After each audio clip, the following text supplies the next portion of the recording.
Okay, we're going to continue on in our Father's Word today. We're through with the book of Judges, and we're going to start with the book of Ruth. Now, Ruth was the only Moabite in the bloodline of Christ. All the rest in the bloodline of Christ are from the 12 tribes of Israel, from Isaac and Sarah and Abraham. So the Moabites were the descendants of Lot, and the Ammonites were the descendants of Lot. But they worshipped Chemosh and Molech. And those were little g gods that they took God's little children and threw them into these little g gods' altar fires, and then they had sex orgies in the groves. Now with Ishtar, pagan sex and fertility goddess, they just had sex orgies in the groves. Gideon in Hebrew means grove cutter. Gideon cut the groves down and stopped the worship of Satan. And Ruth, she married Boaz. Boaz was the son of Rahab and Salmon. Salmon was one of the two spies that Joshua sent into Jericho, the city of palms. And if you look at the ruins of Jericho, you see one spot on the walls where the walls didn't just crumble down. And that's where Rahab and her family lived at. So look at the ruins of Jericho and you'll see what I'm talking about. And they protected the two spies that Joshua sent to Jericho.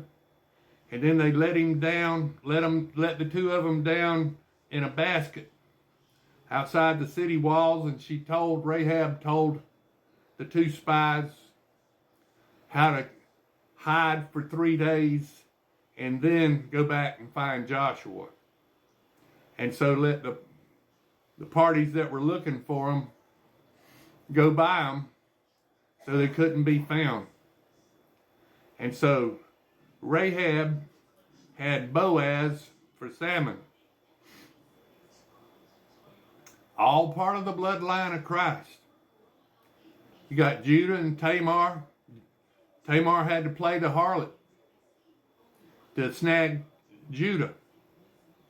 All part of the bloodline of Christ. The Old Testament is nothing but the bloodline of Christ, starting with Adam and going through to Mother Mary.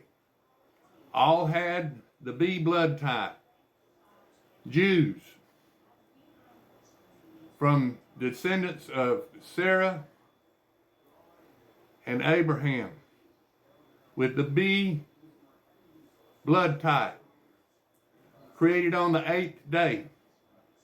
Now, if you want to learn the real creation story, Dr. Arnold Murray of Shepherd's Chapel, channel 256 on Dish, 224 on DirecTV, the largest church in the world, PhD language scholar, fluent in Hebrew, Greek, Chaldean, the 3 languages of the Bible, and he's fluent in Spanish, English, Korean, and Japanese. He's like Paul, a chosen vessel. And he takes an old scroll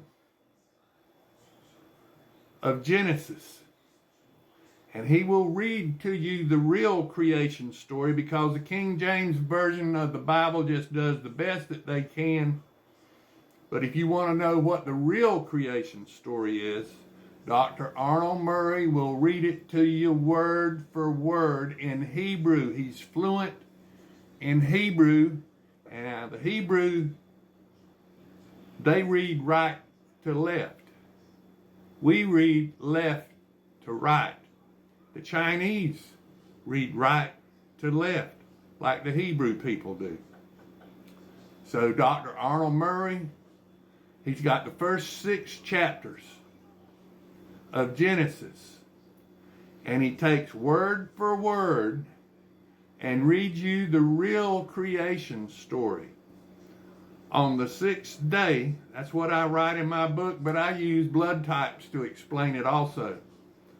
Dr. Murray's not medically trained like my mother was a registered nurse, and her sister, this is a picture of my mother and my sister in 1939. They were both registered nurses for their whole lives. And so I got to read a nursing journal. My mother, being a registered nurse, she got a nursing magazine every couple of months. Tells you all the latest upgrades and latest pharmaceutical information and the latest doctors and all the latest medical information. Registered nurses get that, and every year she had to go back to school to keep her license. So that's how I learned a little bit about blood types. Plus, a Dr. Peter D'Adamo, a PhD professor at Stanford Medical University, wrote a book called Eat Right for Your Blood Type, and it explains the blood types and what the O blood, the black folk of Africa, and the white cavemen of Europe, the hunter-gatherers, were created on the sixth day after the Kata Bowl. The Kata Bowl is Satan's overthrow. 14,000 years ago, God came back to earth, and he found a third of his children following Satan. That's Revelation 12, verse 3. And the dragon, symbol of Satan. John the Divine used a lot of symbolism in Revelation. So if you want to read Revelation and understand it, you got to understand what the symbols that John Divine used, what they mean. The dragon, the serpent, the snake. Lucifer means the morning star. Jesus Christ is the bright morning star. Satan just wants to copy Jesus, is all Satan wants to do. He's going to be there in Jerusalem for 5 full moons, 147.65 days, 29.51 days, full moon to full moon.